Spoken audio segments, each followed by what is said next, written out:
Good morning. I am Rubina Anjum, working as a resource person in sociology at Government Higher Secondary School, Lankarse.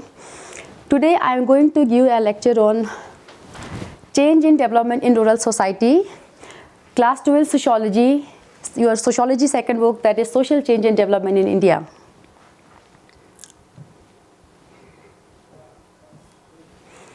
First of all, rural society.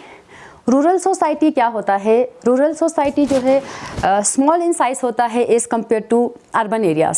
Small in size means population of rural society जो है वो as compared to urban area small होता है. And density of population जो है वो rural area का low होता है as compared to urban area. That is एक लार्ज एरिया में स्मॉल नंबर ऑफ पॉपुलेशन जो है, स्मॉल नंबर ऑफ पीपल जो है वो बैठते हैं. और अगर हम रिलेशन देखेंगे, लोगों का रिलेशन क्या है रूरल सोसाइटी में, तो लोगों के बीच में एक हाईली पर्सनल रिलेशनशिप होता है रूरल एरियाज में. एंड देन सोशल स्ट्रक्चर जो है रूरल सोसाइटी का ट्रेडिशनल सोशल स्ट्रक्चर होता है. That is culture, caste, religion, tradition and belief. ये सब हमें रूरल सोसाइटी में एक रिजिड फॉर्म में देखने को मिलता है.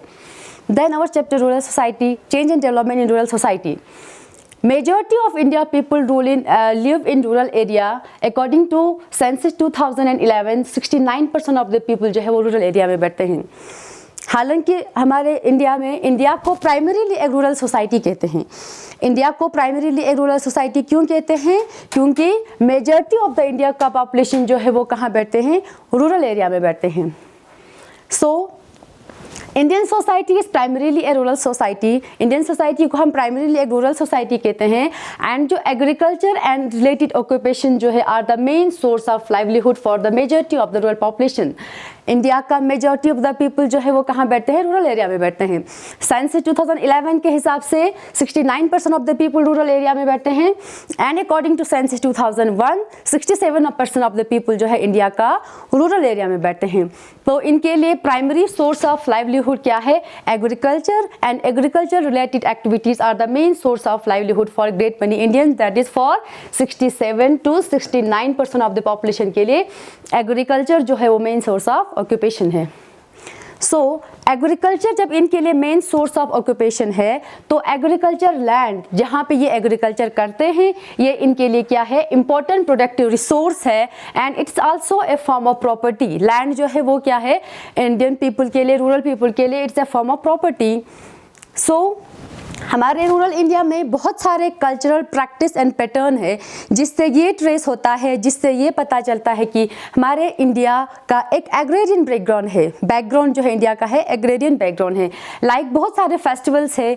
न्यू ईयर फेस्टिवल जैसे Pongal in Tamil Nadu, Bihu in Assam and Baisakhi in Punjab. ये हम किस चीज़ पे सेलिब्रेट करते हैं?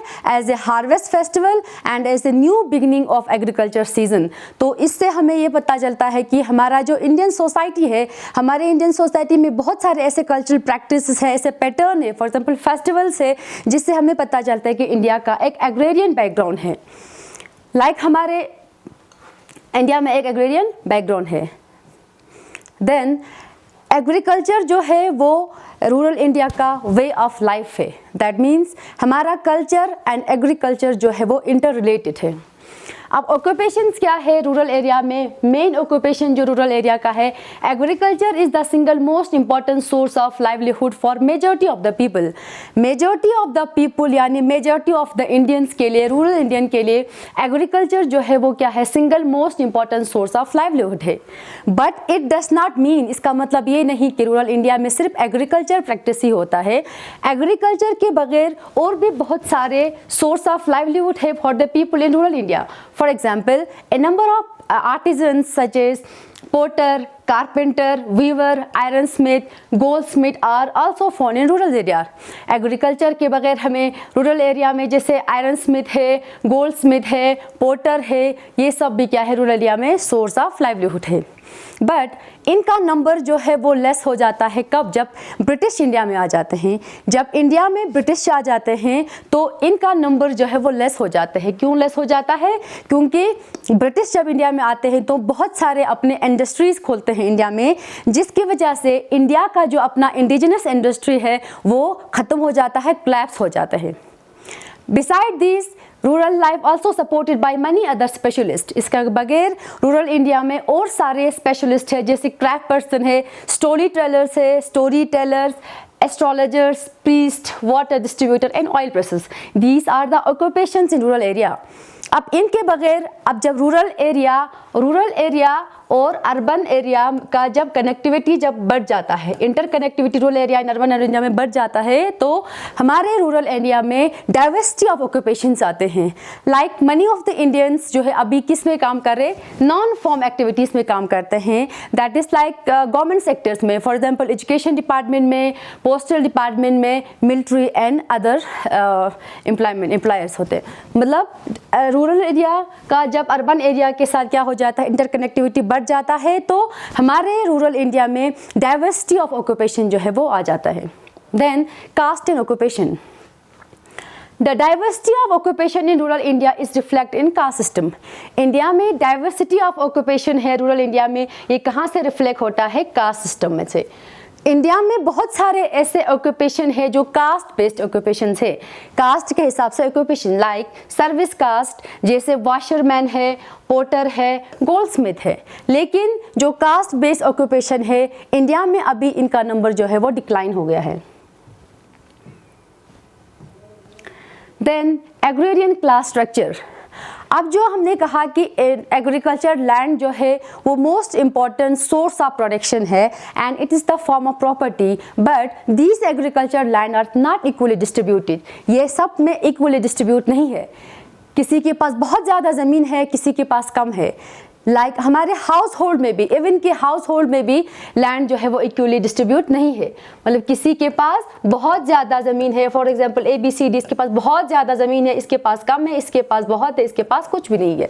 तो इस हिसाब से हमारे यहाँ पे एग्रेरियन क्लास स्ट्रक्चर बनता है कि लैंड जो है, एग्रीकल्चर लैंड है, किस तरह से डिस्ट्रीब्यूट किया गया है, किसके पास कितना लैंड है, किसके पास कितना एसेस है लैंड का।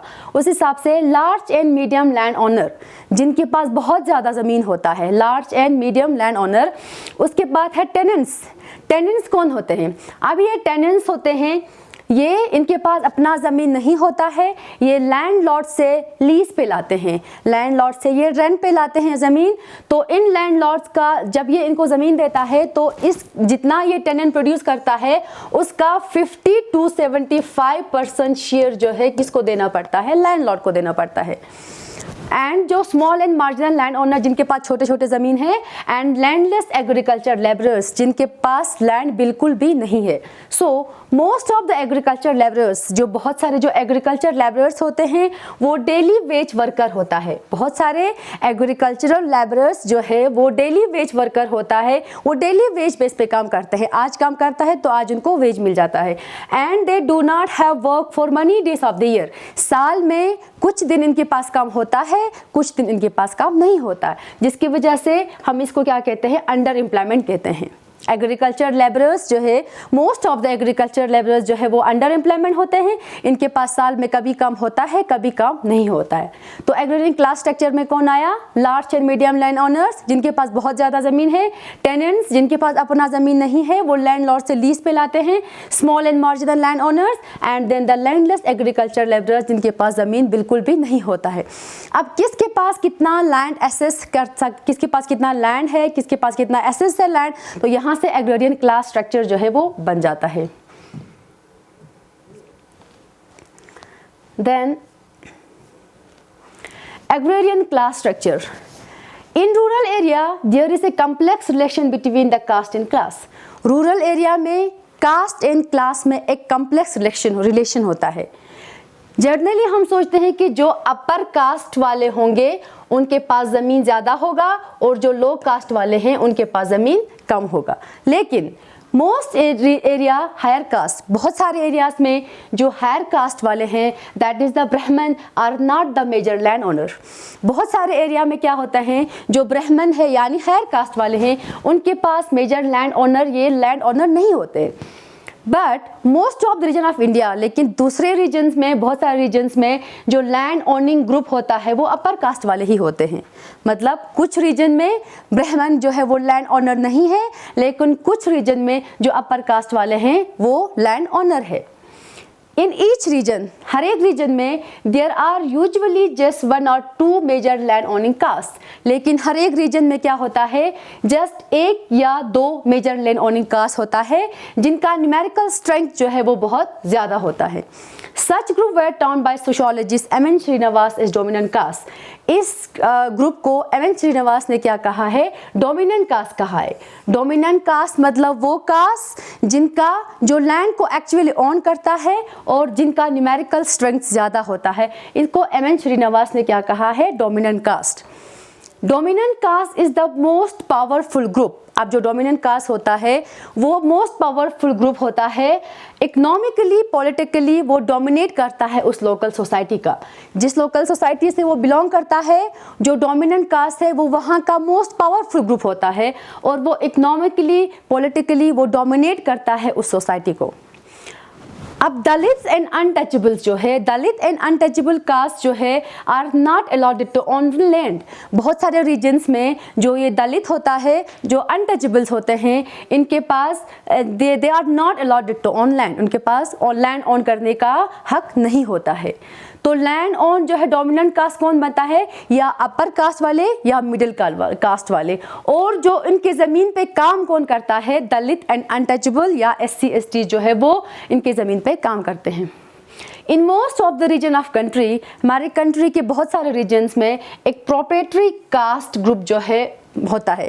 प्रोप्राइटरी कास्ट ग्रुप कौन होता है, ये वो कास्ट ग्रुप होता है जो ऑन करता है मोस्ट ऑफ द रिसोर्स को। उनके पास बहुत ज़्यादा रिसोर्स होता है एंड दे कमांड, और ये कमांड करता है, किसको कमांड करता है, लेबर को, to work for them. Proprietary caste मतलब एक ग्रुप, वो ग्रुप जो ऑन करता है मोस्ट ऑफ द रिसोर्स, जिसके पास बहुत ज़्यादा रिसोर्स होता है और ये कमांड करता है लेबर को to work for them. Then beggar is free labour. Beggar या फ्री लेबर है beggar. It is prevalent in many part of northern India. ये कहाँ पे है, बहुत सारे पार्ट्स ऑफ नॉर्दर्न इंडिया में ये प्रेवलेंट है। अब ये बेगर क्या होता है, member of low rank caste, जो लो रैंक कास्ट के ग्रुप के पीपल होते हैं, हैड टू प्रोवाइड लेबर। इनको क्या प्रोवाइड करना पड़ता है, लेबर प्रोवाइड करना पड़ता है for a fixed number of days. Fix number of days के लिए किनको, टू द विलेज जमींदार या लैंडलॉर्ड के लिए। जो विलेज के जमींदार या लैंडलॉर्ड होते हैं उनके लिए, जो लो कास्ट वाले होते हैं, लो रैंक कास्ट वाले ग्रुप होते हैं, उनको क्या काम करना है, जमींदार के लिए, लैंडलॉर्ड के लिए काम करना पड़ता है। वो क्यों काम करते हैं, क्योंकि इनके पास लैक ऑफ रिसोर्स। जो लो कास्ट वाले हैं इनके पास रिसोर्स नहीं है। They depend on landed class. तो ये किस पे डिपेंड होता है, जो लैंडेड क्लास होता है उन पर डिपेंड होता है इकोनॉमिक, सोशल, पॉलिटिकल सपोर्ट के लिए। जो लैंडेड क्लास है उनके ऊपर ये डिपेंड होता है।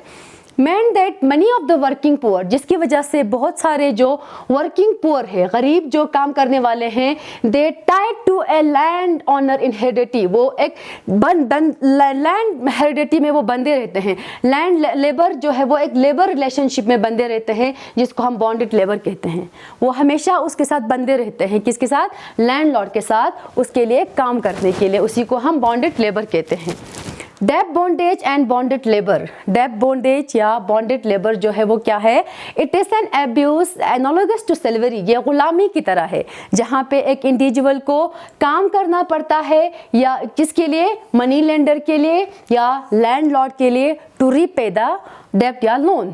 यहाँ पे एक लैंडलॉर्ड, फॉर एग्जांपल एक गरीब पीजेंट है, उसके पास पैसे नहीं है, फॉर एग्जांपल इसको मतलब अपने बच्चे का शादी करना है या किसी चीज़ के लिए इसको पैसा चाहिए, तो ये पैसा कहाँ से लाता है, लैंडलॉर्ड से या मनी लेंडर से, जिसकी वजह से वो जो लैंडलॉर्ड जो है वो उसको पैसा देता है, लेकिन उसके बदले में उसको लोन चुकाने के लिए साल भर उसके लिए काम करना पड़ता है। इसी को क्या कहते हैं, बॉन्डेड लेबर कहते हैं।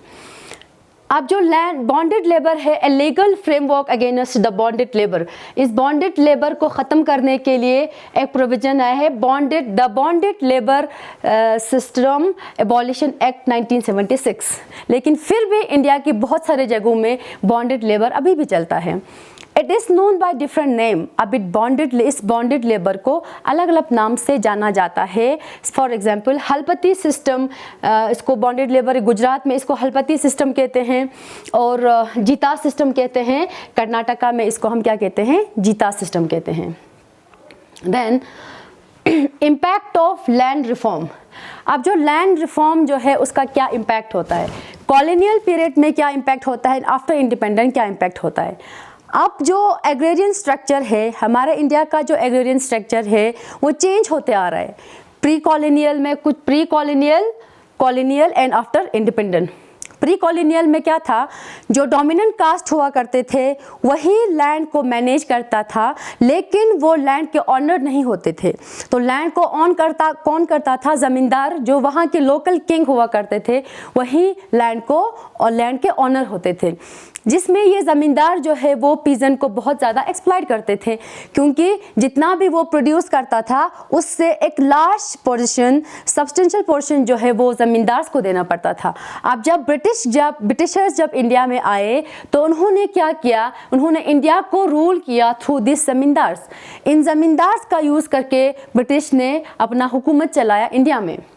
अब इन्होंने जब ब्रिटिश इंडिया में आए तो कुछ एरिया में ज़मींदारी सिस्टम चलता था एंड कुछ एरिया में रैयतवारी सिस्टम चलता था। अब ये ज़मींदारी सिस्टम क्या है, zamindari system was introduced by Cornwallis in 1739 through the permanent settlement act. इसको किसने किया, इंट्रोड्यूस किया था, कॉर्नवालिस ने 1793 में through the permanent settlement act. It was introduced in the province of, ये कहाँ इंट्रोड्यूस किया है, बंगाल में था, बिहार में, Orissa and Varanasi. It is also known as the permanent settlement act. इसको क्या कहते हैं, परमानेंट सेटलमेंट एक्ट कहते हैं। यहाँ पे जो है zamindars were recognised as the owner of the land. यहाँ पे जो ब्रिटिश गवर्नमेंट है वो ज़मींदार को क्या देता है, लैंड के ऊपर राइट देता है। ब्रिटिश गवर्नमेंट क्या कहता है कि लैंड है, आपको इस लैंड के ऊपर पूरा राइट है, एंड जो ज़मींदार है उनको राइट देता है to collect the tax that is rent from the peasant. यहाँ पे जो ब्रिटिश गवर्नमेंट है इसने क्या किया, ज़मींदार को कहा आपको लैंड के ऊपर राइट है और आप जो है टैक्स कलेक्ट के लाएँ, कहाँ से, पीजेंट से टैक्स कलेक्ट करके ब्रिटिश गवर्नमेंट को दे। तो यहाँ पे जो ज़मींदार जो है वो ऐसा इंटरमीडिएटर है between the British government and farmer, जिसकी वजह से ये ज़मींदार जो है वो, एक तो ब्रिटिश गवर्नमेंट हैवी टैक्स रखते थे, तो ज़मींदार जो है वो क्या करते थे, वो पीजेंट से जितना वो एक्सट्रैक्ट कर पाते थे वो उतना एक्सट्रैक्ट करके लाते थे, मनी या प्रोड्यूस, जो भी वो प्रोड्यूस करता था, जिसकी वजह से फर्दर इंसेंटिव जो है वो पीजेंट के पास नहीं रहता था। यहाँ पे एक्चुअली लैंड को मैनेज कौन करता है, पीजेंट ही मैनेज करता है। तो जब पीजेंट के पास कुछ रहता नहीं है, उनके पास कुछ नहीं रहा, सब कुछ ज़मींदार ने लिया, तो इस टाइम पे क्या होता है, प्रोडक्शन जो है ज़मींदारी सिस्टम में बहुत ज़्यादा कम हो जाता है। प्रोडक्शन कम क्यों हुआ, क्योंकि जितना भी पीजेंट ने प्रोड्यूस किया वो सब किसने लिया, ज़मींदार ने लिया। प्रोडक्शन जो है इस सिस्टम में बहुत ज़्यादा कम हो जाता है। यहाँ पे पीजेंट को ज़मींदार जो है बहुत ज़्यादा एक्सप्लॉइट करते हैं। ज़मींदार कौन है, ज़मींदार वहाँ के लोकल किंग हुआ करते हैं। अब उसके बाद जो है रैयतवारी सिस्टम। अब कुछ एरिया में रैयतवारी सिस्टम चलता था। Ryotwari system was introduced by Thomas Munro in 1820 में इंट्रोड्यूस किया था। तो मेजर एरिया जो है including Madras, Mumbai, part of Assam, coast province of British India में यहाँ पे रैयतवारी सिस्टम चलता था। रैयतवारी मतलब क्या है, रैयत जो है एक तेलुगु वर्ड है, रैयत का मतलब होता है कल्टिवेटर, रैयत का मतलब है कल्टिवेटर। यहाँ पे जो है जो कल्टिवेट करता है लैंड को, यानी यहाँ पे कल्टिवेट कौन कर रहा है, फार्मर कल्टिवेट कर रहा है, पीजेंट कल्टिवेट कर रहा है। यहाँ पे फार्मर को लैंड के ऊपर राइट देता है, पीजेंट को लैंड के ऊपर राइट देता है। तो ब्रिटिश गवर्नमेंट जो है यहाँ से डायरेक्टली टैक्स कलेक्ट करता है फार्मर से। यहाँ पे इंटरमीडिएटर नहीं है। उस ज़मींदारी सिस्टम में गवर्नमेंट एंड पीजेंट के बीच में ज़मींदार था एज ए इंटरमीडिएटर। यहाँ पे ब्रिटिश गवर्नमेंट जो है वो डायरेक्टली फार्मर से टैक्स कलेक्ट करता है। तो ये दो लैंड रिफॉर्म थे कॉलोनियल टाइम पे। अब इंडिपेंडेंट के बाद, after independence, Nehru and his policy advisors started a program of planned development that focused on agrarian reform as well as industrialization. अब जब इंडिया आज़ाद हो जाता है तो नेहरू और जो पॉलिसी एडवाइज़र है तो उन्होंने क्या देखा, हमारा इंडिया का जो एग्रीकल्चर सिस्टम है वो डिसमल्स हुआ था, मतलब वो तहस नहस हुआ था, जिसमें प्रोडक्टिविटी जो है वो बहुत ज़्यादा कम हुआ था। हम किस पे डिपेंड थे, हम इम्पोर्टेड फूड ग्रेन पे डिपेंड थे, मतलब हम बाहर के फूड ग्रेन पे हम डिपेंड थे, और जिसकी वजह से पुअर्टी जो है वो large section of rural society में इंटेंस पुअर्टी आ चुका था। तो एग्रीकल्चर सिस्टम हमारा ख़त्म हुआ, मतलब तहस नहस हुआ था। प्रोडक्टिविटी जब हमारा लो हुआ था, हम बाहर के फूड ग्रेन पे डिपेंड हो गए थे, जो large section of rural people जो है वो पुअर्टी में आ गए थे, जिसकी वजह से इंडिपेंडेंट के बाद बहुत सारे लैंड रिफॉर्म जो है वो इंट्रोड्यूस किए गए फ्रॉम 1950 टू 1970s में। उसमें सबसे पहला क्या किया, एवोल्यूशन ऑफ ज़मींदारी सिस्टम। इंडिपेंडेंस के बाद सबसे पहले एक लैंड रिफॉर्म क्या लाया, ज़मींदारी सिस्टम को एबॉलिश किया। ज़मींदारी सिस्टम में पीजेंट्स जो है वो बहुत ज़्यादा एक्सप्लॉइट होते थे, जिसकी वजह से सिर्फ ज़मींदार को ही फ़ायदा मिलता था। तो इस सिस्टम को रिमूव किया, remove the layer of intermediator. जो इंटरमीडिएटर था गवर्नमेंट एंड किसके बीच में, पीजेंट के बीच में, उसको ख़त्म कर दिया। ज़मींदार से वो राइट हटाया गया, ले लिया गया, टेकन फ्रॉम ज़मींदार, जिसकी वजह से ज़मींदार जो है वो weak in their economic and political position, वो इकोनॉमिकली एंड पॉलिटिकली वो वीक हो गए। Then tenancy abolition and regulation act. Tenancy system को या इसको एबॉलिश करो, ख़त्म करो, या इसको रेगुलेट करो, क्योंकि टेनेंट्स जो है वो बहुत ज़्यादा एक्सप्लॉइट होते थे। टेनेंट्स को वो जितना प्रोड्यूस करते थे उससे 50 to 75% शेयर जो है वो लैंडलॉर्ड को देना पड़ता था। तो यहाँ पे कहा कि इस टेनेंसी को या एबॉलिश करो या इसको रेगुलेट करो, मतलब more security to tenants. Tenant को सिक्योरिटी दे दो, उनको टेनेंट्स को security and granted land right to tenants. अब बहुत सारे एरिया में जैसे वेस्ट बंगाल एंड केरला में क्या किया, वहां पे टेनेंट्स को लैंड का राइट दिया गया। कहां पे, वेस्ट बंगाल एंड केरला में। लैंड सीलिंग एक्ट, तीसरा गवर्नमेंट का प्रोविजन था land ceiling act. Limit to imposed on the ownership of land. Land ceiling में क्या करते हैं कि आप कितना लैंड ऑन कर सकते हैं, उसमें लिमिट रखा। गवर्नमेंट ने क्या रखा, लिमिट रखा कि आप इतना लैंड ऑन कर सकते हैं। लैंड सीलिंग एक्ट में डिपेंडेंट था प्रोडक्टिविटी ऑफ लैंड। जो लैंड हाई प्रोडक्टिविटी था उन पे लो सीलिंग था, एंड जो लो प्रोडक्टिव लैंड थे उन पे हाई सीलिंग रखा था। अब इसमें गवर्नमेंट ने क्या किया था कि लिमिट रखा था लैंड पे कि आप कितना लैंड ऑन कर सकते हैं, इसके लिए आप पे लिमिट रखा। और गवर्नमेंट ने कहा कि जिसके पास भी सरप्लस लैंड है उसको आइडेंटिफाई करें और उनसे लाके किनको देना था, जो लो कास्ट के थे, जो SC ST एंड OBCs जिनके पास ज़मीन नहीं था उनको देना था। तो उसमें बहुत सारे लूप होल्स आए, ड्रॉबैक आए, किसमें, लैंड सीलिंग में। किसकी वजह से, बेनामी ट्रांसफ़र की वजह से। अब ये बेनामी ट्रांसफ़र क्या होते हैं, बहुत सारे जो land owner, most land owner जो है were able to escape from having their surplus land and taken over by the state. अब स्टेट ने क्या करना था, सरप्लस लैंड को आइडेंटिफाई करना था और लैंड ऑनर से लेके किसको देना था, जिनके पास लैंड नहीं है उनको देना था। लेकिन इस चीज़ में क्या हुआ, लैंड ऑनर्स जो है वो एस्केप हो गए, वो बच जाते थे। क्यों बच जाते थे, बेनामी ट्रांसफ़र की वजह से। अब ये जो लैंड ऑनर्स जो है वो क्या करते थे, अपना जो ज़मीन सरप्लस लैंड होता था वो अपने लैंडलॉर्ड जो है वो अपने फ्रेंड्स के नाम पे, अपने रिलेटिव्स के नाम पे, या इवन अपने सर्वेंट्स के नाम पे देते थे, जिसकी वजह से वो इस चीज़ से एस्केप हो पाते थे। गवर्नमेंट आता था तो गवर्नमेंट क्या देखते हैं, वहाँ पे कागज़ देखते हैं। तो जब कागज़ में इनका नाम नहीं है, किसी और के नाम पे है, तो इस वजह से ये इस चीज़ से बच जाते थे। इवन हस्बैंड एंड वाइफ जो है वो डिवोर्स लेते थे। क्यों डिवोर्स लेते थे, क्योंकि आप हस्बैंड वाइफ अलग है तो आप अलग शेयर रख सकते हैं, इसीलिए इस चीज़ से, सरप्लस लैंड से बचने के लिए वो डिवोर्स देते थे। देन दूसरा इंडिया का लैंड रिफॉर्म है ग्रीन रेवोल्यूशन 1960 एंड 1970। 1970 में एंड 1960s एंड 1970s में क्या आ जाता है, green revolution programme. Government programme है ऑफ एग्रीकल्चर मॉडर्नाइजेशन, जिसमें क्या करते हैं हम, एग्रीकल्चर को मॉडर्नाइज करते हैं। ये किस लिए किया, प्रोडक्शन को बढ़ाने के लिए, क्योंकि इंडिया का प्रोडक्शन जो है वो बहुत ज़्यादा कम हो चुका था। It was largely funded by the international agencies that was based on providing high-yielding variety HYV or hybrid seed along with the pesticide, fertilizers and other input to the farmer। अब ये ग्रीन रेवोल्यूशन जो है इसको हम क्या कहते हैं, agriculture modernisation. Agriculture को मॉडर्नाइज करना। एग्रीकल्चर किस लिए मॉडर्नाइज कर रहे हैं, प्रोडक्टिविटी को बढ़ाने के लिए। इसको फंड कहाँ से मिलता है, इंटरनेशनल एजेंसी से। तो इसमें हम क्या प्रोवाइड करते हैं, high yielding variety seed provide करते हैं अलॉन्ग विद फर्टिलाइजर, पेस्टिसाइड्स और जो दूसरे इनपुट चाहिए फार्मर्स को। Green Revolution program was introduced only in the area that had assured irrigation। अब Green Revolution एरिया जो है वो कहाँ पे इंट्रोड्यूस करते हैं, जहाँ पे इरिगेशन एश्योर्ड होता है, जहाँ पे इरिगेशन फैसिलिटी अच्छा होता है। क्यों, क्योंकि because sufficient water was necessary for the new seeds and the method of cultivation. क्योंकि हमने जो new method of cultivation use किया और जो हाइब्रिड न्यू सीड यूज़ कर रहे हैं, हम फर्टिलाइज़र यूज़ कर रहे हैं, हम पेस्टिसाइड्स यूज़ कर रहे हैं, उसके लिए लिए किस चीज़ की ज़रूरत है, सफिशिएंट वाटर की ज़रूरत होता है, जिसकी वजह से ग्रीन रेवोल्यूशन जो है कहाँ पे होता है, जहाँ पे इरिगेशन एश्योर्ड होता है, जहाँ पे इरिगेशन फैसिलिटी होता है वहीं पे होता है। It was targeted mainly at the wheat and rice growing areas. Main target किस पे था, wheat and rice growing areas पे। Hence, only certain regions such as Punjab, Western UP, coastal Andhra Pradesh and part of Tamil Nadu receives the first wave of the Green Revolution package। इसीलिए कुछ ही reason में, पंजाब में, western UP, coastal Andhra Pradesh and part of Tamil Nadu, यहाँ पे क्या होता है, green revolution का फर्स्ट पैकेज जो है वो यहाँ पे रिसीव होता है इन्हीं जगह में।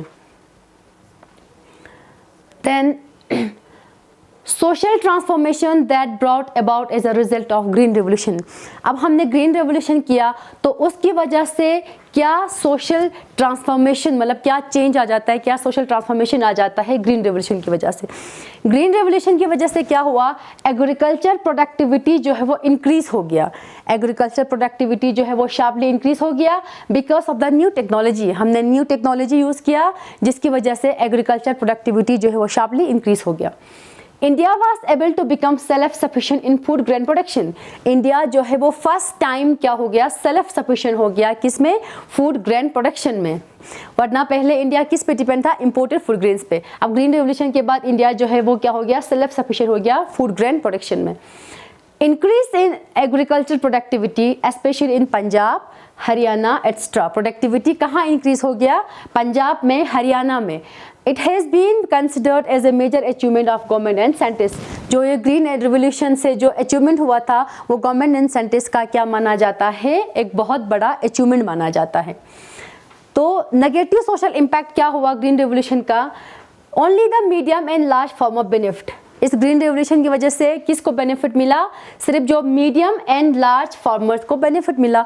क्यों, क्योंकि जो हाइब्रिड सीड्स हम यूज़ करते थे, जो इसमें न्यू टेक्नोलॉजी हम यूज़ करते थे वो बहुत ज़्यादा एक्सपेंसिव होता था, जिसकी वजह से सिर्फ मीडियम एंड लार्ज फार्मर जो है उनको ही बेनिफिट मिलता है। उसके बाद उसकी वजह से displacement of tenancy cultivator. Tenancy cultivator जो है वो डिस्प्लेस हो गए। क्यों डिस्प्लेस हो गए, क्योंकि टेनेंसी कल्टिवेटर क्या करते थे, वो लैंडलॉर्ड से ज़मीन लीज पे लाते थे। लेकिन जब ग्रीन रेवोल्यूशन हुआ, जब प्रोडक्टिविटी बढ़ जाता था, जब प्रोडक्शन बहुत ज़्यादा हो रहा था, तो लैंडलॉर्ड ने टेनेंट्स को ज़मीन जो है वो लीज पे नहीं दिया, जिसकी वजह से टेनेंट्स जो है वो डिस्प्लेस हो गए। Displacement of service caste group. Service caste group मतलब क्या है, सर्विस कास्ट ग्रुप डिस्प्लेस हो गए, मतलब जहाँ पे पहले लोग काम करते थे, जो एससी थे, जो एसटी थे, जो एबीसी जो लोग थे, जिनके पास अपना ज़मीन नहीं हुआ करता था, वो इन ज़मीन पे काम करते थे। लेकिन ग्रीन रेवोल्यूशन की वजह से क्या आया, मशीन आया, तो उस मशीन की वजह से जो सर्विस कास्ट ग्रुप थे वो डिस्प्लेस हो गए। Worsen of the economic condition for the agriculture worker. Agriculture जो वर्कर थे इनका कंडीशन जो है बहुत ज़्यादा वर्स हो गया, बहुत ख़राब हो गया, क्योंकि due to rising price and shift in the mode of payment. Price जो है बढ़ चुका था एंड पेमेंट में शिफ्ट हुआ था। पेमेंट में शिफ्ट क्या हुआ था, पहले ग्रेन में हम पेमेंट करते थे, फिर जो है कैश में पेमेंट करने लगा, जिसकी वजह से जो पुअर फार्मर थे उनका कंडीशन और वर्स हो गया। अब जो सेकंड फेज ग्रीन रेवोल्यूशन का था वो कहाँ पे आया था, वो dry and semi arid region of India में इंट्रोड्यूस हुआ था। इसमें क्या हुआ, in this area there has been a significant shift from dry to wet irrigation. यहाँ पे एक सिग्निफिकेंट शिफ्ट हुआ था, किसमें, dry to wet irrigation. Cultivation में चेंज हुआ था, क्रॉपिंग पैटर्न में चेंज हुआ था and type of crops grown उनमें चेंज आया था। सेकंड फेज में क्या ग्रो कर रहे थे, जो क्रॉप मार्केट ओरिएंटेटेड था उसी को ग्रो कर रहे थे। अब negative impact, social and economic impact of green revolution second phase में क्या था। नेगेटिव इम्पैक्ट क्या हुआ इसका, commercialisation and market oriented cultivation. अब क्या कल्टिवेट करने लगा, जो कमर्शलाइजेशन था, एग्रीकल्चर कमर्शलाइज हुआ था। अब पहले एग्रीकल्चर किस लिए करते थे, सिर्फ अपने सब्सिस्टेंस, अपने यूज़ के लिए। लेकिन जब एग्रीकल्चर में प्रोडक्शन ज़्यादा होने लगा, जब एग्रीकल्चर सरप्लस में हम प्रोड्यूस करने लगे प्रोडक्शन, तो कमर्शलाइज हो गया एंड मार्केट ओरिएंटेड कल्टिवेशन करने लगा, जिसकी वजह से लाइवलीहुड इनसिक्योरिटी हो गए। लाइवलीहुड इनसिक्योर क्यों हो गया, अब हम किस चीज़ का प्रोडक्शन कर रहे हैं, जिस चीज़ का मार्केट में डिमांड है। तो फार्मर्स ने क्या किया, मल्टी क्रॉपिंग सिस्टम पहले करते थे, उससे मोनो क्रॉपिंग सिस्टम में आया। मतलब पहले जो है एक फार्मर जो है एक ज़मीन पे यहाँ पे कुछ और क्रॉप, यहाँ पे अलग अलग मतलब क्रॉप्स उगाते थे, लेकिन जब मार्केट ओरिएंटेटेड हुआ तो वो सिंगल क्रॉप को उगाने लगा। अब जब सिंगल क्रॉप्स उगाने लगा तो उनका लाइवलीहुड इनसिक्योरिटी हो गया। क्यों? क्योंकि अगर एक सिंगल क्रॉप फेल हो गया तो इनके पास और कुछ भी नहीं है, तो यहाँ पे क्या हो गया, उनका लाइवलीहुड जो है वो इनसिक्योर हो गया। Traditional system of cultivation practice and seed is being lost. हमारे जो फार्मर थे, हमारे जो इंडिया के जो फार्मर है वो सदियों से कल्टिवेशन करते आ रहे हैं, तो उनके पास अपना बहुत ज़्यादा ट्रेडिशनल नॉलेज है, उनके पास अपना ट्रेडिशनल सीड हुआ करते थे, जो कि ग्रीन रेवोल्यूशन के हाइब्रिड सीड्स की वजह से वो लॉस हो गया। उनका नॉलेज, कल्टिवेशन प्रैक्टिस भी वो ख़त्म हो गया, उनका जो सीड था वो भी लॉस्ट हो गया। और ग्रीन रेवोल्यूशन की वजह से बहुत सारे एनवायरमेंटल हैजर्ड हो गए, हमारे एनवायरमेंट की बहुत ज़्यादा इम्पैक्ट होता है। क्यों? क्योंकि हम इसमें फर्टिलाइजर्स का यूज़ कर रहे हैं, पेस्टिसाइड्स का यूज़ कर रहे हैं और इसी ज़मीन पे सिंगल क्रॉप उगा रहे हैं, जिसकी वजह से एनवायरनमेंट पे बहुत ज़्यादा इफ़ेक्ट होता है। And then this was because input were expensive and small and marginal farmer could not afford to spend as much as large farmer to purchase this input। अब जो सीड्स जो है वो बहुत ज़्यादा एक्सपेंसिव होते थे और स्मॉल एंड मार्जिनल फार्मर, जो छोटे छोटे फार्मर थे, वो एफर्ट नहीं कर पाते थे उस सीड को परचेज करने के लिए, जिसकी वजह से इनइक्वालिटी और बढ़ जाता है। ग्रीन रेवोल्यूशन हमने किस लिए किया था? प्रोडक्टिविटी को बढ़ाने के लिए, इनइक्वालिटी को ख़त्म करने के लिए, लेकिन ओवरऑल आउटकम क्या रहा है? इनइक्वालिटी फिर से बढ़ रहा है, क्योंकि जो अमीर है वो अमीर बनते जा रहा है, जिनके पास कुछ नहीं है, गरीब है, वो और गरीब होते जा रहा है। Then subsistence agriculture. Subsistence agriculture क्या होता है? When agriculturals produce primarily for themselves and unable to produce for market, it is known as subsistence agriculture। जब हम एग्रीकल्चर प्रोड्यूस प्राइमरीली किसके लिए करते हैं? अपने लिए करते हैं, और मार्केट के लिए प्रोड्यूस नहीं करते हैं, उसको क्या कहते हैं? सबसिस्टेंस एग्रीकल्चर कहते हैं। Difference between peasant and farmer. Peasant कौन होता है? Agriculturist who primarily produce for themselves and unable to produce for market are peasants. Peasants कौन है? वो एग्रीकल्चरिस्ट जो खुद के लिए प्रोड्यूस करते हैं, जो मार्केट के लिए प्रोड्यूस नहीं करते हैं, उसको पीजेंट कहते हैं। एंड फार्मर कौन होते हैं? वो agriculturist who are able to produce a surplus over and above the need of their family, जो अपने नीड से ज़्यादा प्रोड्यूस करते हैं, जो सरप्लस में प्रोड्यूस करते हैं, मतलब जो प्रॉफिट में प्रोड्यूस करते हैं, and are link to the market. और किसके साथ लिंक होता है? मार्केट के साथ। अब ओवरऑल हम ट्रांसफॉर्मेशन देते हैं लास्ट में कि रूरल सोसाइटी में इंडिपेंडेंस के बाद क्या ट्रांसफॉर्मेशन आया, क्या चेंज आया। Increase in the use of agriculture labour. Agriculture labour का यूज़ इंक्रीज़ हो गया। क्यों? प्रोडक्शन बढ़ गया, प्रोडक्टिविटी ज़्यादा हो रहा है, तो उसमें एग्रीकल्चर लेबर भी चाहिए काम करने के लिए, तो जिस वजह से एग्रीकल्चर लेबर जो है वो इंक्रीज़ हो गया। Shift from payment in kind to payment in cash. हम पहले किससे पेमेंट करते थे? काइंड में, मतलब बार्टर सिस्टम था, हम ग्रेन को ग्रेन से चेंज करते थे। लेकिन अब क्या आया? इंडिपेंडेंस के बाद चेंज आया पेमेंट में, payment in cash. Losing of traditional bond between the farmer and agriculture worker.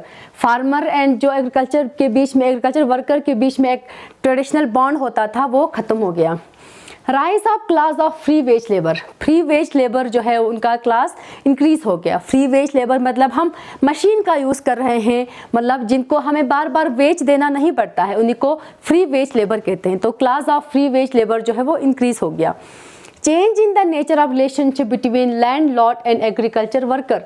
जो रिलेशनशिप हुआ करता था एक लैंड लॉट, मतलब जो डोमिनेंट कास्ट हुआ करते थे उनके, और जो एग्रीकल्चर वर्कर हुआ करते थे, मतलब जो लो कास्ट के SC, STs एंड OBCs होते थे, उनके बीच में एक रिलेशन हुआ करता था। उसको जैर बेन ने कहा कि पैट्रोनेज टू एक्सप्लॉयटेशन।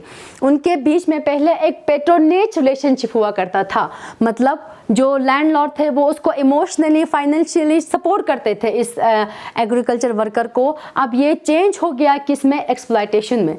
अब जो लैंडलॉर्ड जो है वो पीजन को क्या कर रहा है? एक्सप्लॉइट कर रहा है। So commercialisation of agriculture, agriculture commercialise हो गया, एग्रीकल्चर मार्केट में पहुंच गया, crop to market, crop market में पहुंच गया, transformation to market, and agriculture जो है वो कैपिटलिस्ट एग्रीकल्चर बन गया। ओवरऑल चेंज हमने क्या देखा? एग्रीकल्चर जो है वो पहले हम सिर्फ अपने यूज़ के लिए करते थे, अब एग्रीकल्चर क्या हो गया? कमर्शलाइज हो गए, क्रॉप्स जो है वो मार्केट में पहुंच गए, जिसकी वजह से हमारे मार्केट में ट्रांसफॉर्मेशन हो गया। एग्रीकल्चर जो है वो क्या बन गया? एक कैपिटलिस्ट एग्रीकल्चर बन गया। Thank you.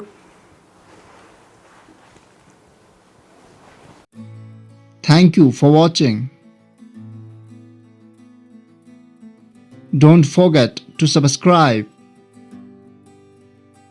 Click the bell icon